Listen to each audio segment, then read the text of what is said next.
What's up, everybody? Welcome back in. We're going live in the ninth here for hopefully the last three outs of the Cubs game here. Reds up 6-2. I'm not sure who we're bringing in for the ninth here. Ricky, did you see who we got coming in for the ninth? Let's see. Was it Pagan? No, they're bringing Ashcraft. Ashcraft's coming back in. Yep, coming back in. Going to give him the old wraparound close here, hopefully. Well, not necessarily close, being up 6-2, I guess, but you know what I mean.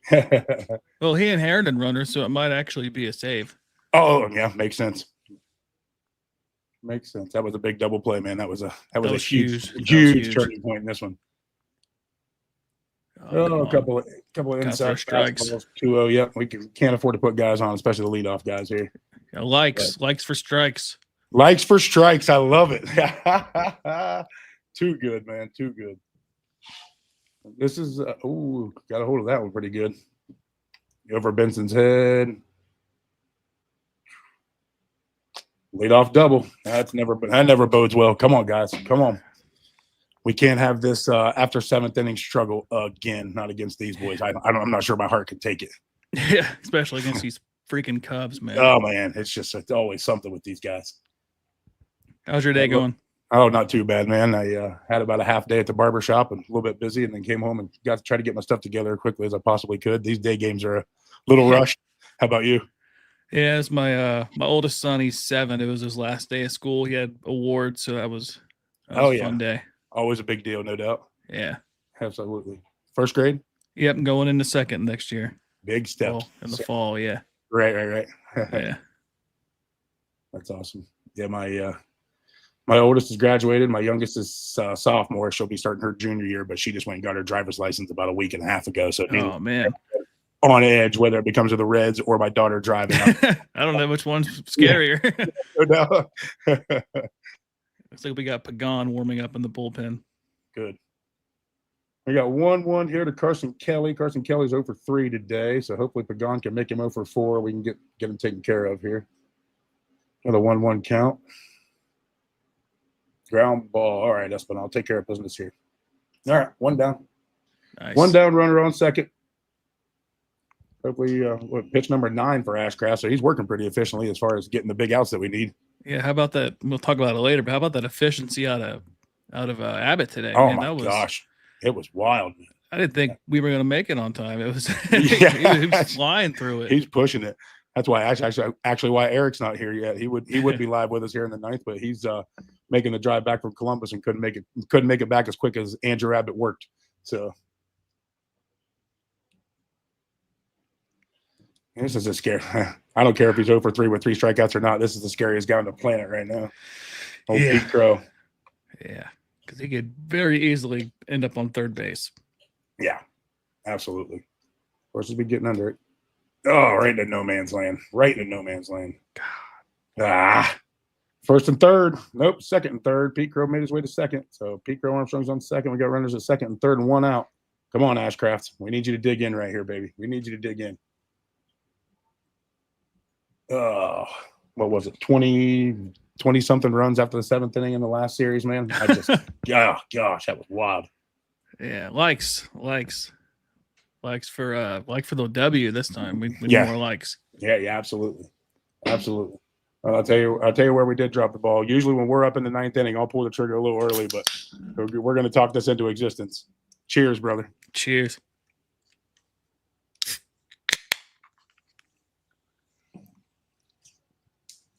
I'm cheating on the Anheuser-Busch guy. Went a little Cincy light from Ryan guys today, but don't tell the Anheuser-Busch guy when he comes home. Yeah. Gotta get that local beer going. We need the win. Ain't that the truth? Anything that says Cincinnati on it, I'm a sucker. Looks like we got a pitching change. We got Pagan coming in. Here we go. The guy we kind of been leaning on here. This is definitely a big spot. Inheriting 2 runners in the scoring position already. I'm a little nervous. I'll sacrifice a run for an out, though, if we can keep Pete Crow at second. Yeah, absolutely. Hopefully we can get him beat one on the ground here. How's the pregame stuff going? Pretty fun. It's a lot of fun. We didn't do one today, just timing of it all and everything. The day games suck, but yeah, it makes it hard to do. It's a lot of fun though, a lot of research.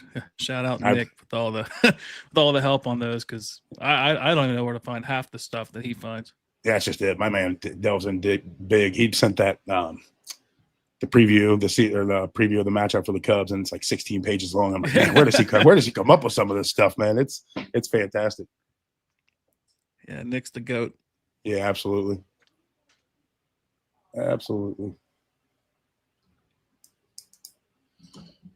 So I kind of wish we could play Colin Rea every day. Seems like we had his number. Yeah, I kind of wish that I saw. I think it was Sir Boy on Twitter. He said that leave Abbott in. He was only at 93 pitches. I don't know why they didn't flirt with that, at least going through 8. Yeah, exactly. That would kind of surprise me, especially hindsight being 2020, having Santion come in and do what he does. It's like, man, that's tough. That sucks though, because Santion's been so good this year. It's just, everyone's due for a bad game, but it just sucks in that spot, especially with how, the Cubs just own us after 7. That's exactly it. And it felt like Ashcraft come in and put the stranglehold on it. Thank goodness, because it just that here we go again feeling was creeping up. Here we go. Come on, Z. Come on, Pagan. We need you, Emilio. We need you, Emilio. Likes for strikes, likes for wins. Let's do this. Come on.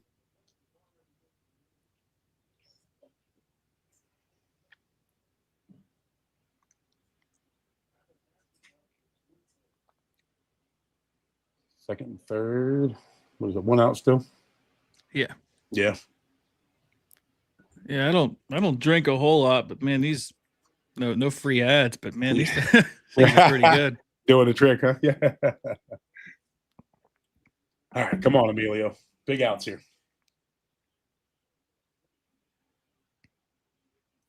This whole lineup scares me. How you not call that a strike? Yeah, me too. Dansby Swanson just scares the lights out of me, man. Yeah, he's as professional gets. Yeah, he's a really good player.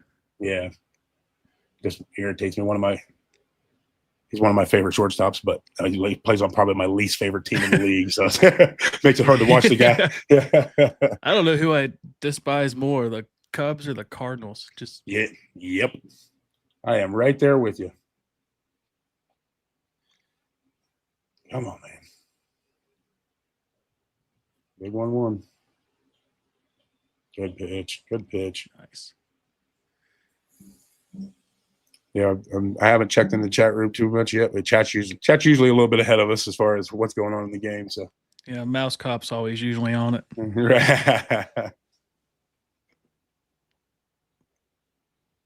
on. There's a big strikeout. Let's go. Let's go. I could drink to that one. Likes for strikes, likes for beers. Get on your feet. Let's go. Let's crank it up one time. We need this one. This is a big one right here. I was looking for a fireball shot just to see, just in case something crazy happened, but right. I'm no Trace Fowler, but we'll never turn that one down, no doubt.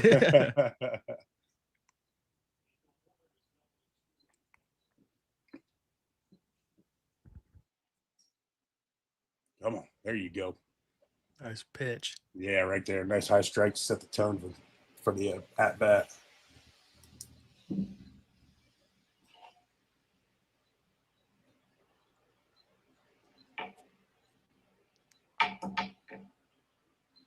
Oh, come on, boys. Come on, boys.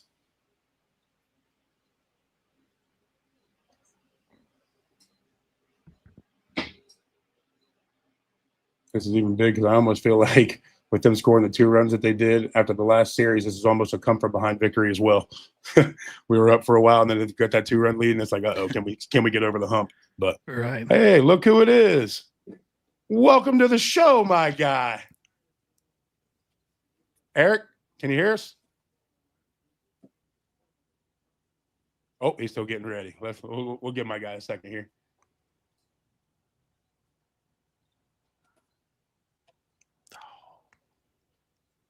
You with us, E? Yeah, we're still got a little bit of technical issues going on here.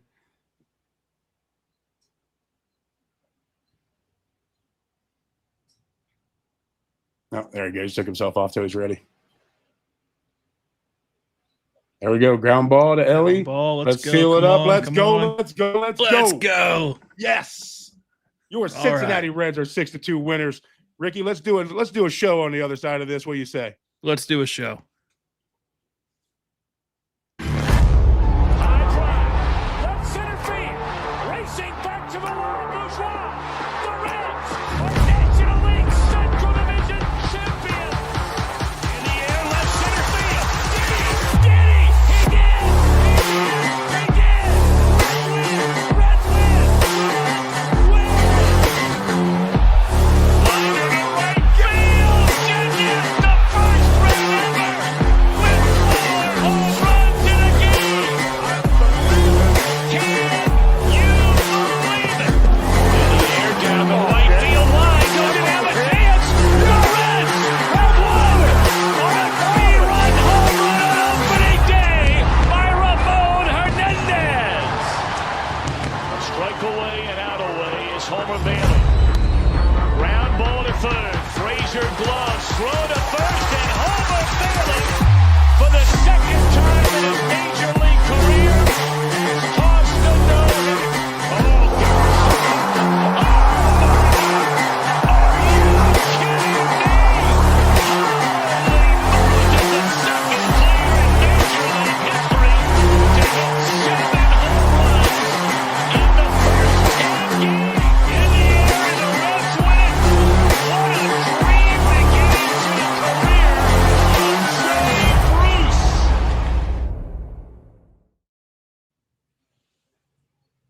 Welcome back to another winning edition of Chatterbox Reds. I am joined tonight by Ricky Logan. Ricky, welcome to the postgame show, brother. An exciting night at the ballpark as your Reds come out victorious 6-2 against the Chicago Cubs. Man, give me your overall thoughts on tonight as we come away victorious. Man, what a pitching performance by Andrew Abbott. That just masterclass. I mean, he threw 93 pitches, and when he wasn't throwing strikes, they were like intentional balls. He was just kind of throwing the ball out of the zone to get the guy's eye levels adjusted, and that changeup was just working today. It was phenomenal. Absolutely, man. It was fun to see. There was definitely a little bit of here we go again moment with your Chicago Cubs after they scored all those runs after the 7th inning in the first 3-game series. But Santillan came in and gave up those couple runs, and it was like here we go again. But then Ashcraft coming in and getting what is probably the biggest double play of the season up to this point to close the door there in the 8th, I think, before they brought it back out for the 9th. Yeah. So definitely a good overall win for the Cincinnati Reds, man. And it was a fun night at the ballpark all the way around. Going to get into a little box score recap here with Eric once Eric joins in. But just going over the recap of what we're going to, or going over the rundown of what we're going to talk about today. We're going to talk a little deep drive of the day. We had 3 different options to choose from, man. So it'll be fun to go through those ones and pick one out. We're going to talk a little Frito and Ty Steve. Frito and Ty Steve did a lot of the heavy lifting on the offensive side of the plate today, and I copied and pasted it from last weekend. But we also got A+ Abbott on the menu again after another fine performance from Andrew Abbott. The month of May seems to be favoring my guy very, very, very, very well.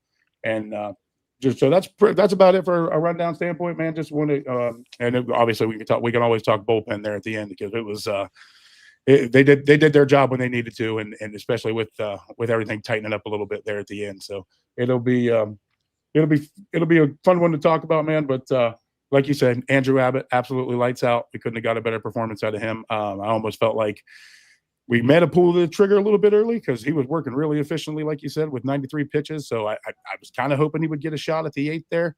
But Santillan comes in and struggles a little bit, but then Ashcraft comes in and closes the door there for us. But just another great pitching performance by Andrew Abbott. I mean, I think I heard Sadek call mention to it that he's in the running for the month of May, pitcher of the month. So yeah, absolutely. Yeah. So it's I was actually looking after he brought that up. I was looking through his numbers for the month of May, and not including this game. He had a .70 ERA, 25 strikeouts, 2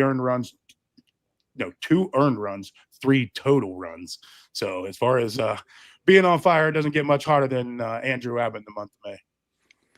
Yeah, they have it on Chatterbox's Twitter. He as of an hour ago, he's at a .60 ERA. 2 earned runs and 30 2/3 innings pitched. So you could maybe in the running, maybe front runner, just because he's been phenomenal. That was everything you could ask for. Going into the season, the biggest issue was, can he sustain what he does? And let's just hope he does, but he hasn't been this good to start a season either. So I'm really liking what I'm seeing. And that's exactly it. You never really know what you're going to get for the full 162 out of Abbott. When he's going good, man, he's going really good, and he looks like solidifying himself as a solid number 2 in this rotation. So getting the innings out of Andrew Abbott when we definitely need him, and it's nice to see it out of the left-hander. Looking through some of the numbers, the Cubs don't have as gaudy of numbers against left-handed pitching as they do against right-handed pitching. So I was kind of hoping we could lean on that left-handed horse to get us some innings when we needed to, and he most definitely came through. So it was definitely good to see from Andrew Abbott. It was a looked like an ace performance to me. Yeah. I mean that's just better than expected. It's kind of been the theme all season, really. Just guys kind of playing above their averages, and I don't want to say it's above Abbott's averages, but it's above his averages to start a season. And with Green, kind of struggling coming back from injury. I don't know if he's not terrible, but he's not, been who he was when he was arguably the best pitcher in baseball. And then Lodolo's kind of been there, and Martinez has been really well. This pitching rotation is just great. The bullpen's kind of struggling here in the last week or so, but I think that's just kind of been from overuse maybe. And if we could get some longer games like this one out of Abbott and just, go 7 innings, possibly 8 innings, and get the bullpen, we're just using Pagan in the 9th. And then, if he needs a day off, you could throw Santillan out there or whoever, but it's fun, man. It's just fun seeing this team finally pull one out against the Cubs. No, that's exactly it. Especially getting off the schneid. Let's getting it off and getting it done in game 1, going for the series win in game 2, putting us ahead of the 8 ball. That absolutely feels great. And just speaking of playing over average, TJ Friedl is just playing out of his mind right now. He's playing absolutely out of his mind right now. What if I told you TJ Friedl is 13th in all of baseball in total hits? What was it, 64? He's got 64 hits. There's only 12 guys in all of baseball that have more hits than TJ Friedl right now. I had him tied with Bobby Witt Jr. So when you're tying Bobby Witt Jr. in hit statistics, you're doing something right. And having TJ Friedl there at the top of our lineup has just been absolutely awesome. My guy is slowly but surely becoming my favorite player on this roster right now. What are your thoughts on TJ, brother? Man, he's just your classic ball player, man. No walk-up music. He's got the stirrups halfway up his legs, man. He's a lot of fun. And I wish, if he was 26, 27 and not 29 going on 30, I'd say extend this man today. But who cares? We got him right now. I think we have him for like 2 more years, team control. So I'm happy. If he can sustain this and be the Reds leadoff hitter that we haven't had in quite some time, I'm here for it. Absolutely. I mean, Terry Francona put the pressure on him at the beginning of the year, told him he wanted him on base twice a night. What was that? 7 consecutive multi-hit games? That's doing your job right there, man. That's doing your job. He's seeing the ball like a beach ball. Also seeing the ball like a beach ball, Tyler Stevenson. Yeah. I'm not sure if there's a hotter hitter on planet Earth right now than Tyler Stevenson. My guy is just driving the ball left and right. And even when he doesn't necessarily get good swings on the ball, they're still finding spots. They're still, like yesterday in the Royals game, he had a couple hits that you're nothing to write home about, but he's still getting on base, still getting that average going. So Tyler Stevenson has definitely been carrying this, man, and his rejuvenation is absolutely crucial to this lineup, especially with Austin Hayes going through the ups and downs that he has as far as the injuries are concerned. It's nice to have Tyler Stevenson's bat in there to solidify things a little bit. What are your thoughts on Ty Steve, brother? Yeah, I was nervous about him coming back just because, oblique injury is such a tough thing to come back from. And I think the slow start kind of justified that. But over his last 7 games, he's batting .385, and he's got 3 home runs and 7 RBIs. He's striking out a lot. He's still got 12 strikeouts, but those walks are kind of coming up too. So Tyler Stevenson, he's catcher of the future is who we need. I'm kind of glad we got Trevino in there too, kind of be that mentor and that solid backup catcher who actually is playing above his averages as well this season. But Tyler Stevenson, he's kind of going back to that 2024 and 2020 where he's hitting the ball hard and it's going where they ain't. And that's exactly it. He's getting back to the Tyler Stevenson of old. And if we can get some of his pop time back behind the plate, start throwing some guys out, that's where I feel like Tyler Stevenson's a little bit ahead of the game as far as Jose Trevino is concerned, pop time and keeping runners from. But you can't take anything away from what Jose Trevino has done offensively and the bridge he's been behind the plate for our starters. So I don't want to take anything away from Trevino, but yeah, it's hard not to put Tyler Stevenson in the lineup right now, even if it's DH or catcher or whatever it is. You've got to put his stick in the lineup. I cherry picked a little bit, just went the last 5 days when I was going on Fangraphs or whatever. But just look at his stats from the last 5 games. They've got Fangraphs had him ranked first among all of baseball, and TJ Friedel was ranked 5th as far as batting average is concerned. 583, 3 home runs over the last week. So good luck pitching to my guy Tyler Stevenson and not walking away feeling bad about yourself, because my dude is just absolutely on fire right now. Absolutely on fire right now. So we are riding a high with Tyler Stevenson and the offense right now, scoring runs left and right, man. But with the ups come the downs sometimes. And if you ever are feeling down, we always want to remind you, you can always call or text our guys at 988. 988 is our 988 is our hotline. You can call or text anytime. It's the suicide crisis hotline and a place to get support for anything related to mental health, whether it's an immediate crisis, simply wanting to find out how to connect with care, or anything in between. 988 is 100% confidential, secure, and anonymous way to reach out for help when you don't know where to turn. To connect, call or text 988 or visit mantherapy.org to get help. It's okay not to be okay. So, yeah, moving right along here, brother. I know we've kind of beat the A+ Abbott horse all over the place again, but Andrew Abbott was absolutely lights out, and that's exactly what the Cincinnati Reds team needed. I don't want to keep saying the same thing over and over and over again. And oh, there's my guy. Welcome to the show, my guy. What's up, fellas? Sorry it took me a minute to get my headphones connected. Coming back from Columbus on a short stint, but anytime you beat the Cubs, you got to jump on here and absolutely dance on their grave. So appreciate y'all having me. Sorry for the delay, y'all. But not sure if you had a chance, but cheers. Yeah, cheers to you. Absolutely. So I was kind of hesitating, trying to get around the rundown a little bit. Eric, do you have a rundown? Yeah. Oh absolutely. No, he's got a beer run and a rundown. This should be cool. The run of all ages. So when we talk about a rundown, we're taking a look at the box score. Your Cincinnati Reds do beat the Chicago Cubs 6-2 today on a day where Andrew Abbott moves his ERA to 1.51, and we beat Colin Rea, inflating his ERA to 3.96. It started in the top of the first pitch the third pitch of the game. TJ Friedel hits his 4th home run on a fly ball to deep right field, putting the Reds up 1-0. That moves on to the top of the 4th when Tyler Stevenson homers on a fly ball, making it 4-0 Reds. And then in the top of the 6th, Jake Fraley would add a 2-run dinger of his own, his 4th on the season, scoring Will Benson, making it 6-0 Reds. Andrew Abbott, as mentioned, went 93 pitches through the first 7 innings and only allowed 1 hit. I was listening to it on the way back from Columbus today, boys, and I'm not going to lie, the thought of bringing somebody else in when he was on such a roll, I did second guess it a little bit, but then in comes Tony Santillan. If you remember in that first series last week, Tony Santillan is also the guy that came in and did not record an out against the Chicago Cubs. Today, he only gets 1 out. In the top of the 8th inning, does allow 2 runs, leaves a couple of runners inherited to Graham Ashcraft before getting a massive double play. But we get out of that inning, making it 6-2 Redlegs. Graham does start the top of the 9th. He then is lifted after getting a couple of guys on what looks like another imposing threat and a team that just will not go away in these Chicago Cubs. Emilio Pagan comes in, closes the door, and your Cincinnati Redlegs get this one done in the Windy City 6-2. And so that's a quick box score recap. 3 big ding-dongs to get things rolling. We're playing the long ball today.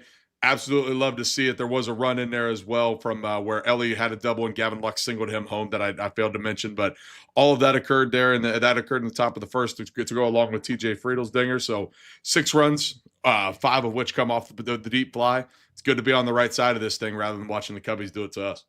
Yeah, you said it, brother.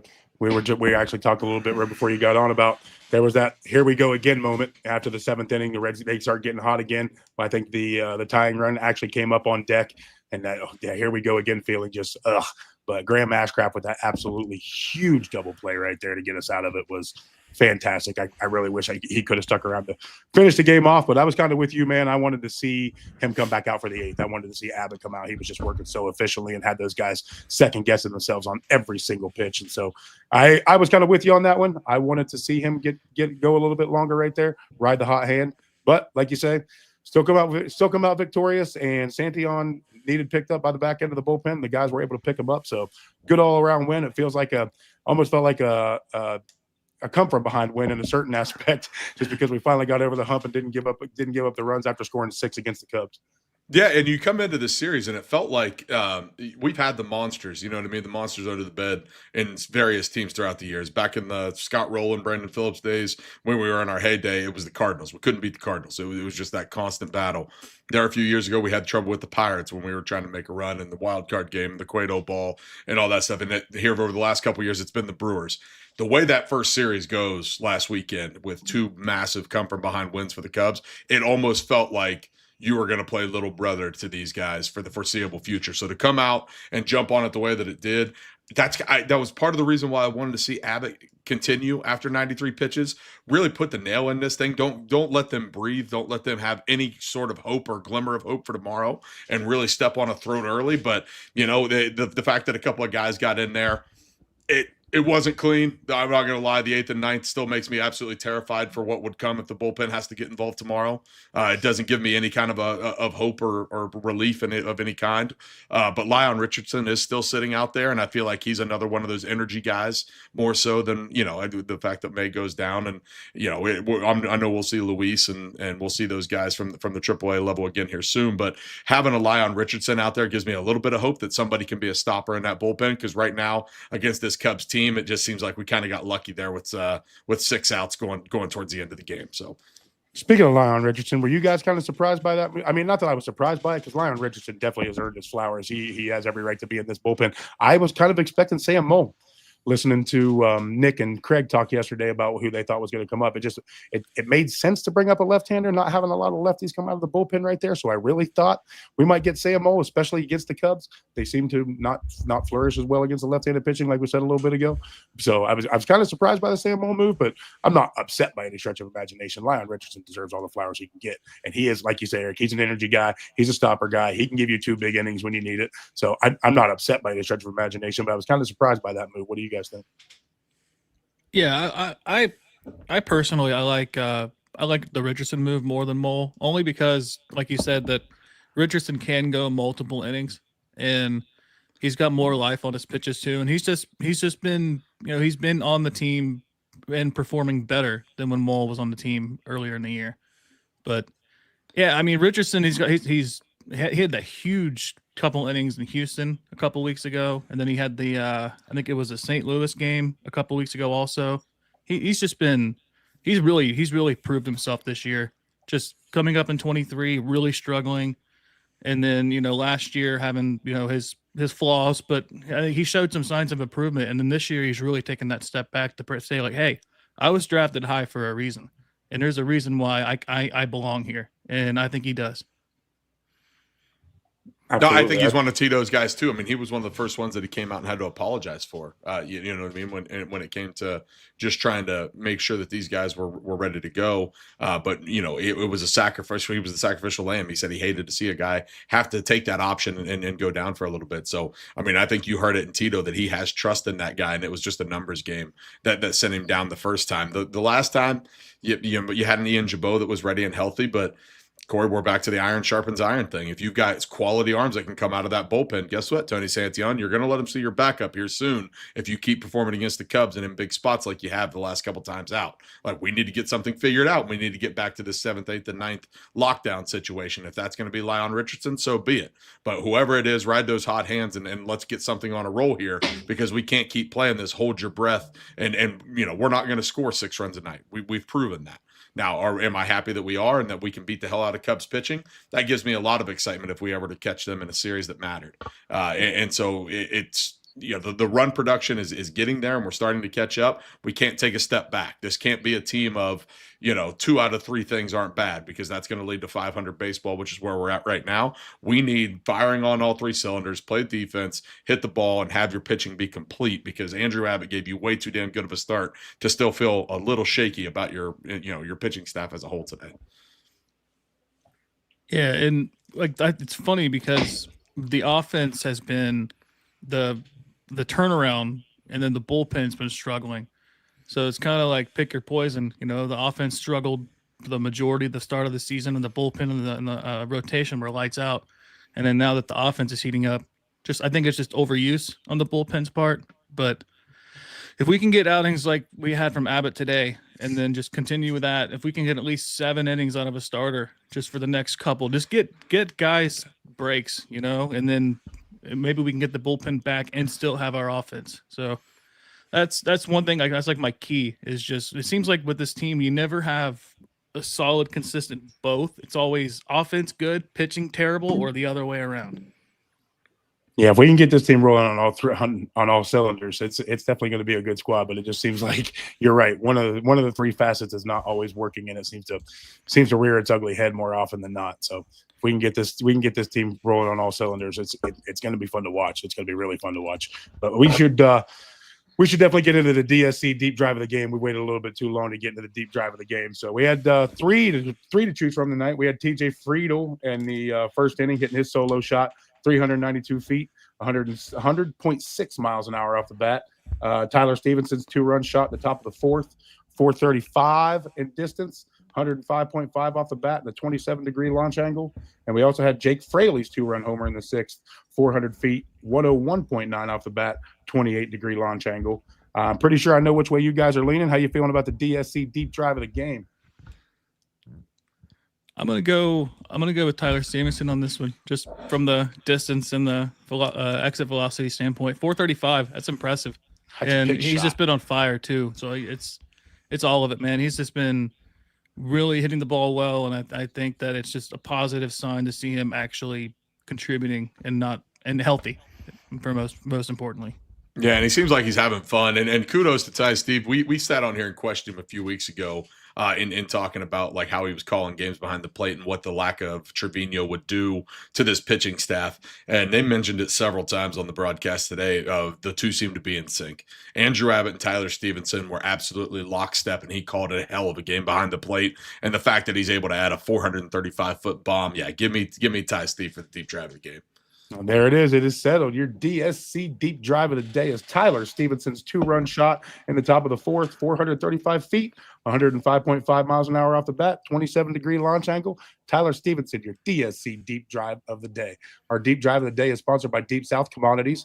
DSC is a leader in renewable commodities for biofuel production, specializing in used cooking oil, collection, aggregation, and sales. Visit www.deepsouthcommodities.com for more information. And thanks as always to our friends at DSC. Well, boys, you ready to take this thing? I know we've already done the 988 read, but are you ready to take this thing in a negative direction?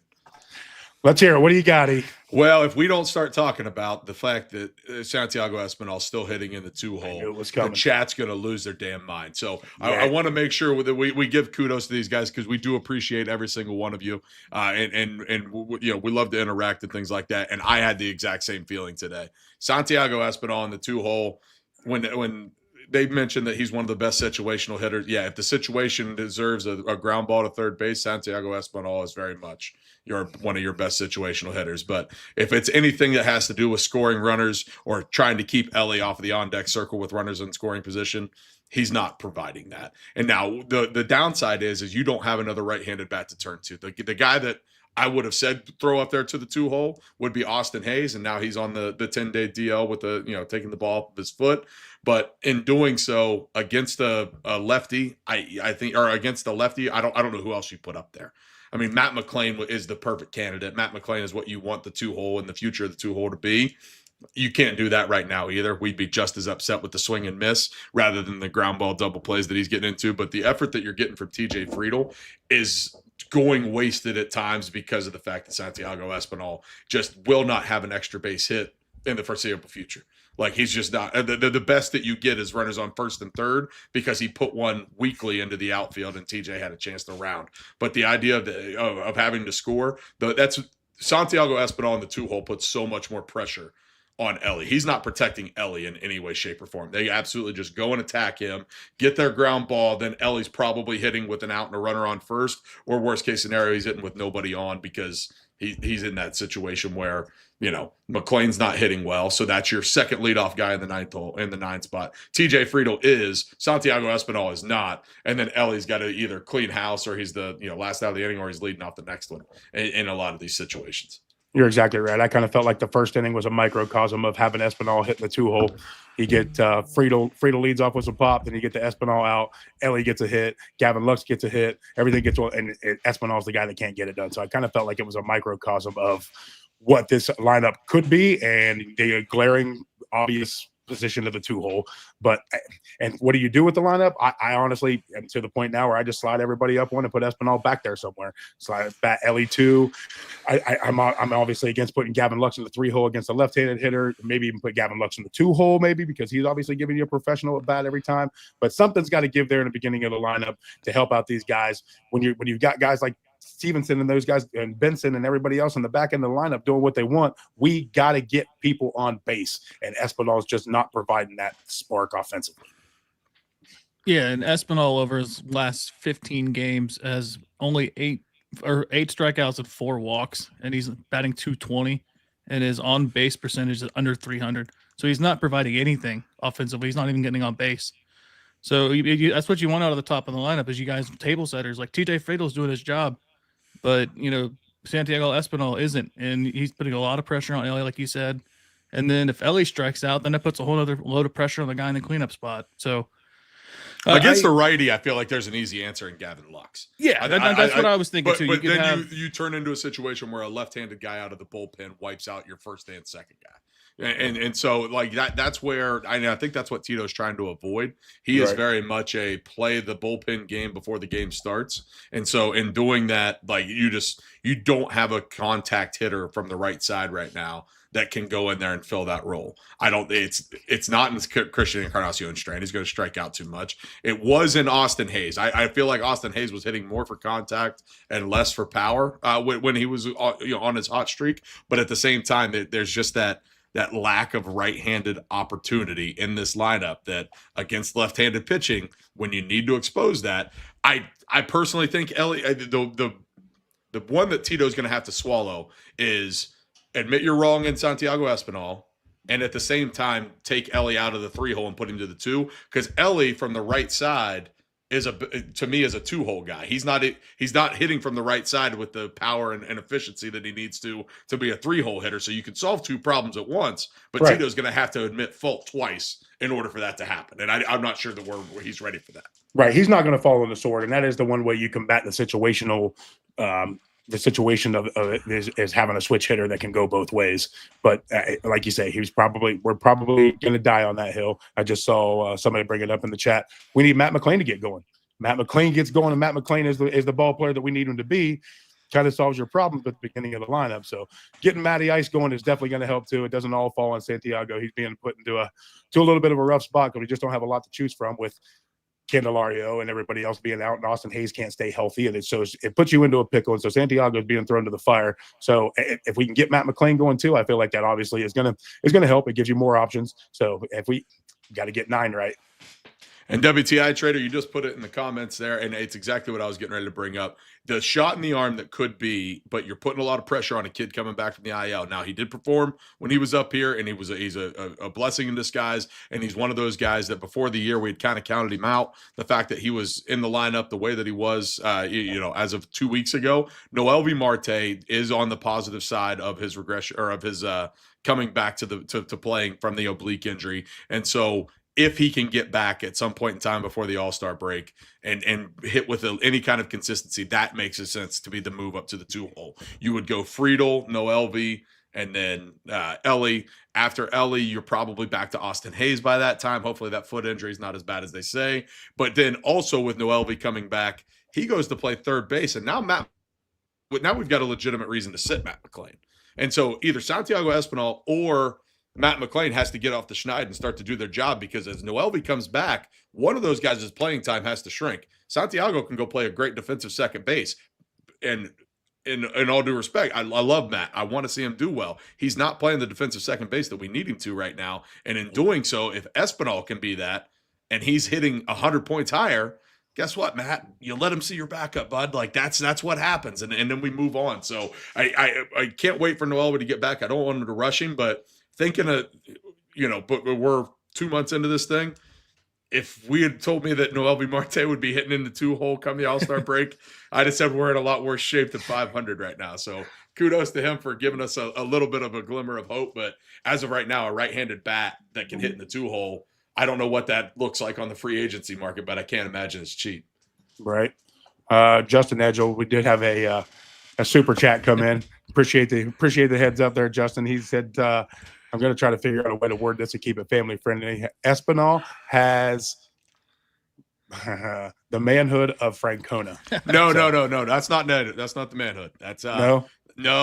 That is. Am I reading that wrong? Yeah, he's got him by the baseballs. No, I don't think that's what he's trying to say either. I believe that's NUDES is what we're trying to see there. He's telling he's got like a blackmail situation. Yeah, keep me in the 2-hole, releasing the pictures is what that says. I was reading into the 2 stars a little bit too much there. That's too funny. Shoot.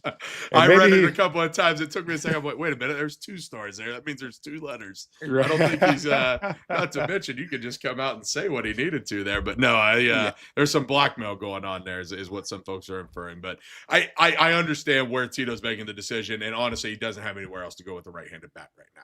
Like if we want to get brass that, yes, Santiago Espinal needs to get out of the 2-hole, but in order to avoid those late game situations where a left-handed reliever comes in, flips Ellie around, goes against TJ Friedel and Gavin Lux, you don't have any other choice. Yeah, I like what you guys were saying earlier. I like, versus left-handed pitching, move Ellie up for now, and then versus right-handed pitching, have Lux up in the 2-hole. Just because there was a point where Lux was hitting leadoff for a minute, and he was doing pretty well. So I think getting him higher in the lineup, he's really good at working the count too. So like he might not be performing great, but he's a dude that he's a good table setter as well. To have 2 lefties that really, they're not power hitters per se. Even though Friedel homered today, they're not known for their power. They're really good at getting on base, and to have those 2, and then have them ahead of Ellie if he's going to hit third still, that's what you want.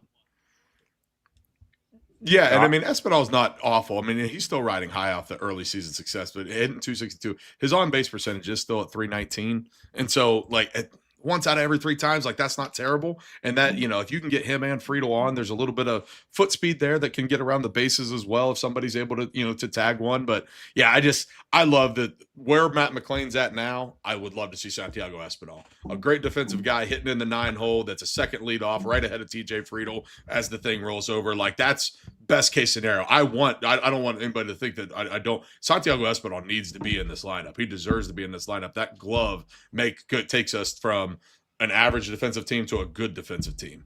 But when it comes to the stick, that 2-hole is just so valuable. And the way that you need to set up Ellie in order for him to be successful, we've got to get a little bit more production out of there to protect him. Sorry, I was looking in the other direction for a second.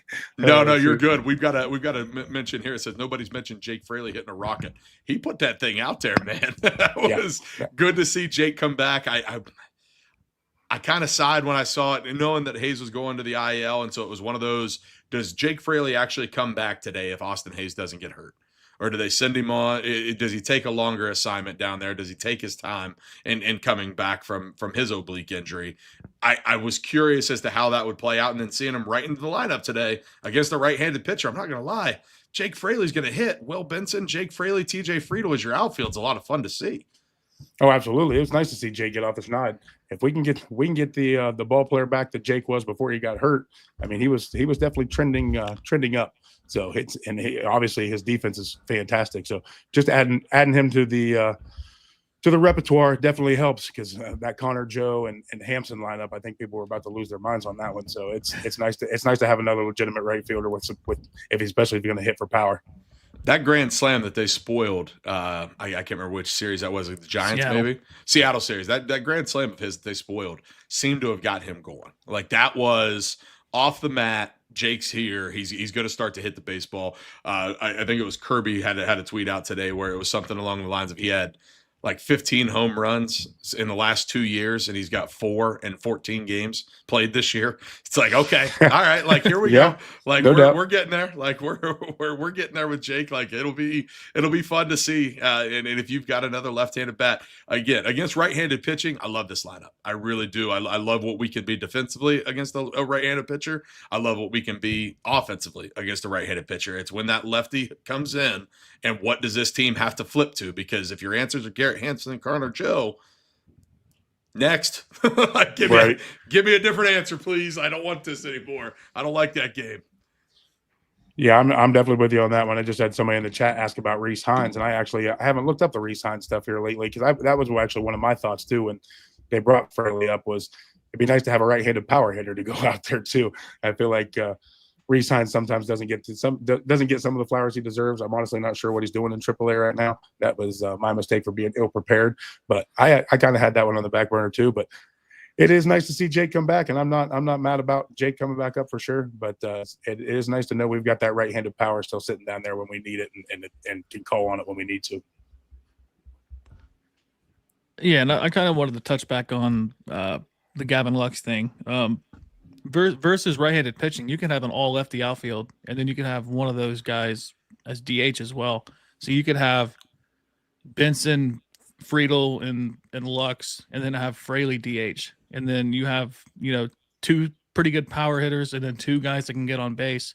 So that's a really good dynamic to have, and then versus left-handed pitching, just like I said, just if Marte can come back and produce, having him at second, batting in the 2-hole and playing third, just doing that, and then you could rotate McLean and Espinal at second base to kind of get them going, because I mean obviously the future is Matt McLean. We need him to get going, and I had a feeling, I think we kind of got spoiled by the hot start from him to start the season. Missing a whole season and then a couple months in 2023 as well. Like he didn't just miss a season; he missed a season and 2 months.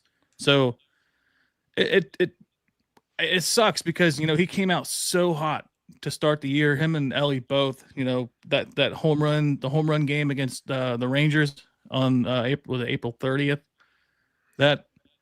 And I don't know. He's such a good defender too. And then having him and Espinal being able to be so good at defense and with McLean's offensive potential is just everything you want.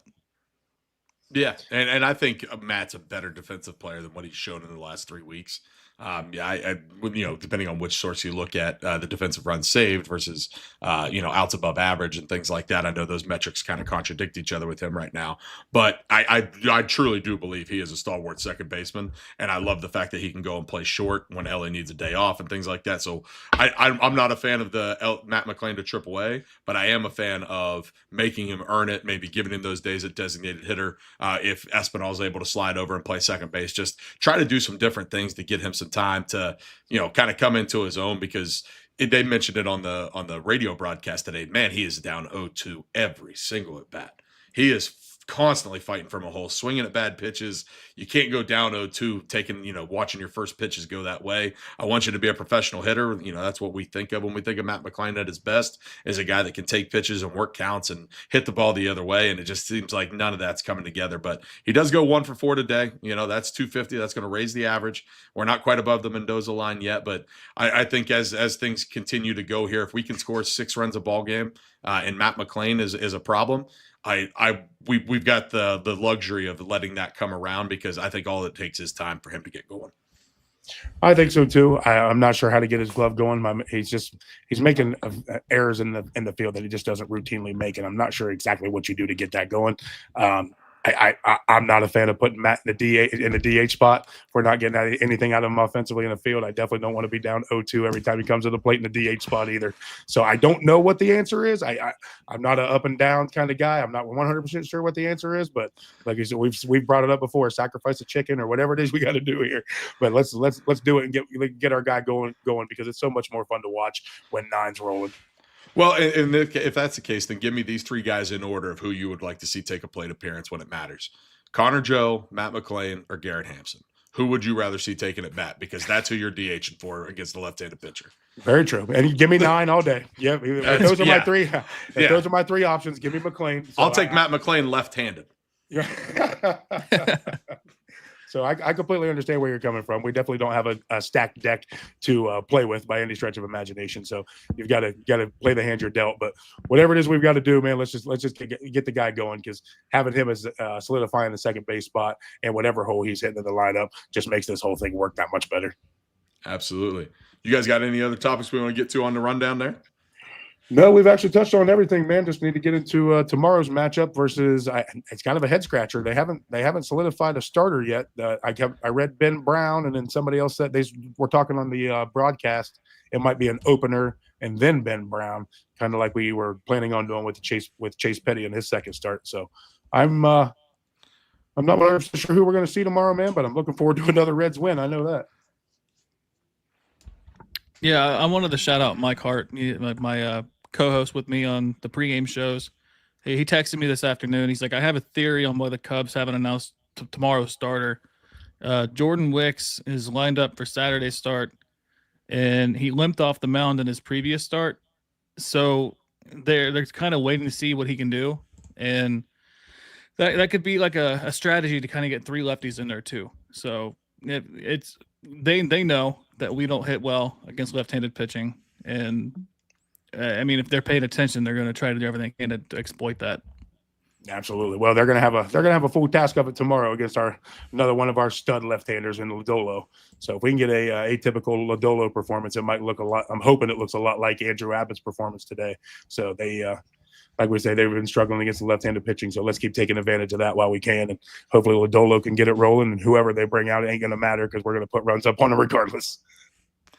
Yeah, and if you get Lodolo to go with depth, I think the worst case scenario is you revert back. You've got a situation where Nick Martinez gives you length, Andrew Abbott then gives you length. You've got a day off in there. The bullpen should be rested. Pagan, Ashcraft, and Santillan all went normal pitches today. No, I don't think anybody went over 23. And so in doing that, your bullpen is at a spot where it's the healthiest it's been in 2 weeks when you went through that 11-game stretch without a day off. And now that you're on the road here, I think the opportunity for the bullpen to stay healthy is a key to getting them back to being good. I think they were overworked there for a minute. You're getting into that Cubs series. Those are the last 3 games of that 11-game stretch where they didn't have a day off. I think that had a lot to do with the downfall there. Hopefully it's not a head game now that the bullpen just thinks that they're going to be crap against the Cubs on a day in and day out basis. But I'm still terrified of whoever comes out of that pen tomorrow. Unless it's Hunter Green on short rest coming out to close out a game, I don't feel good about anybody coming out of there. So it's just one of those things that until we get a lockdown effort, and it's what these Cubs do. I mean, they're 1 through 9 very strong, and they're going to bash the baseball, but they're not going to pitch as well as we can. And in order for that to be the case, we need our bullpen to hold up their end of the bargain. But I think it starts, like you mentioned, Ricky, Lodolo depth. Get a quality start tomorrow.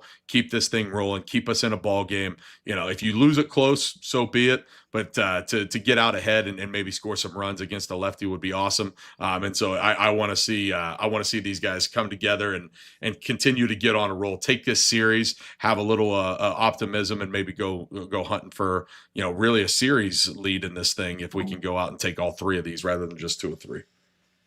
I completely agree with you, and it's got to set yourself up for what is going to be a tough stretch coming up this week. We got the Brewers, the Diamondbacks, and then going to the Guardians for 3. So keep doing what you can to maintain your health and keeping your arms fresh for what is going to be a gauntlet of a run coming up this next week. Set yourself up for success, obviously. So hopefully we get another good 6 or 7 innings out of our starters, man, like they have been doing, and keep riding the workhorses like we have. And as long as they can solidify the front end and keep this back end, at least keep their arms fresh. I saw the chat talking about it earlier. It does seem like we're overworking Santillan a little bit. It seems like he's coming in quite a bit and getting himself into some situations that he's having trouble getting out of. So health, rest. Hopefully we can get it all and keep ourselves fresh for what's going to be a nasty stretch. And that's the downside of Ian Jabot not coming back and throwing fire. Like if Ian Jabot comes back and is the Ian Jabot that he was earlier in the season, outside of opening day, that's a different story. You don't need Santillan in a 6-run ball game today. Like, that seemed like a silly spot to bring him in anyway. Like, when they mentioned that's what it was. But I also think Tito had a little bit of the panic issue, and we can't let these guys breathe. We've got to keep them suffocated, and let's get out of this thing and try to win this thing 6-0 and really show that we're a better baseball team than what we played when we were in Cincinnati. And so with that panic button being pressed, okay, you're setting the temperature for the rest of the room here. And if the team feels it and everybody gets that little bit of panic mode in them, we've seen what this young team can do when panic sets in and they feel like they're stressing. Then we get beat 1-0 and everything, and the sky is falling, and it just seems like a bad situation. I would have rather seen somebody else come out of the pen there with 6-0, but at the same time, I understand wanting to, absolutely make sure that one doesn't get away from you. And at the end of the day, they gave up 2 runs. That could be a bloop and a blast. It felt a little bit more pressure filled than that, but we will see. My prediction for tomorrow: Lodolo goes 7 strong innings, right around 108 pitches. He gives up 2 runs, but we score 4. Lyon Richardson's your first guy out of the pen. He has such a quick 8th inning. They go ahead and give him the 9th, and we use 2 pitchers tomorrow. Everybody gets a day off, and we come back and sweep our ass on Sunday. I'm looking forward. Ladies and gentlemen, optimistic Eric has made an appearance. My man, I love it. I will. I'll drink to that. To be honest with you, man, I would love to get another performance like we did today, and just put it on these Cubbies and just take a stranglehold and go for the sweep on Sunday. Somebody's brought it up in the chat earlier. A sweep this weekend seems like a season saver. Seems like a springboard into what could be a decent run here. So let's put it on these Cubbies, man, and let's keep this ball rolling. Yeah, and I got your positive stat of the day. Over the last 7 games, the Reds have scored 49 runs. So let's keep it going. Let's go, baby. Hey, it seems like something's happening. Yeah, and give me TJ Friedel leading this team from the offensive standpoint all day, every day. I love it. I love what 29's been able to do out in center field. I love what he's doing from the leadoff position. Doesn't matter if it's lefty or righty. He seems to come through. So, kudos to TJ Friedel. If he's the leader that this team needs, he's still on the younger side, but he's been around for a few years. He's been through the dark times that this team's had, in both the good times in 23, the bad times in 24. And now that he's, actually staying healthy for a significant period of time, it seems like we're getting the best out of him. And he is a cornerstone piece we can count on. So really excited for him. I love making that prediction because I actually don't have to answer to it tomorrow. Corey, I think it's you and Mike Hart tomorrow. Me and Mike. Yeah, Ricky, we appreciate you jumping in, man. I know I was scrambling to get back from Columbus. We really appreciate your help today, but yeah, it was awesome, man. Glad to hear Cubs or Reds beating the Cubs there. Fly that L, baby. Anytime we can beat those Southsiders, I'm all for it. So, absolutely love it. But chat, we love you. And any closing words, Ricky or Corey? Just go Reds, man. Lodolo is going to be the second L they see tomorrow. That's it. I love it. As always, go Reds.